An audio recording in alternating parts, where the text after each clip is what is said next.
तर लाडकी बहीण योजनेवरून सुप्रिया सुळेंनी सत्ताधाऱ्यांना टोला लगावलेला आहे। त्यांना बहिणीचं नातंच कळलं नाही असं सुप्रिया सुळे यांनी म्हटलंय। सुप्रिया सुळेंनी अजित पवारांना हा टोला लगावला।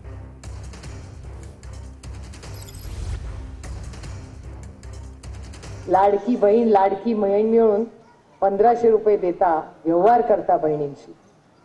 अहो बहिणीला प्रेमाने मागितलं असतं ना तर सगळं ओवाळणीत दिलं असतं तुम्हाला। एकदा मागून तरी बघायचं। मला खरं सांगा, तुम्ही महिला सगळ्या उपस्थित आहात, तुमच्या कुठल्याही भावाने तुम्हाला काय मागितलं तरी नाही म्हणाल का? त्यांना बहिणीचं नातंच कळलं नाही की बहिणीवर प्रेम वगैरे वगैरे सगळे आजकाल सगळ्या बहिणींवर प्रेम जोरात चाललंय। हे प्रेमाबद्दल बोलतात पण कोर्टातल्या केसेस परत घेतल्या। आजही मी कोर्टाची पायरी चढतेच आठवड्यात 10 दिवसाला। त्यामुळे ही अदृश्य शक्ती सोयीप्रमाणे प्रेम दाखवते आणि सोयीप्रमाणे अदृश्य शक्ती लढाई करते। अदृश्य शक्तीला मला सांगायचंय की आम्ही स्वाभिमानी मराठी माणसं, अदृश्य शक्तीला आम्ही घाबरत नाही।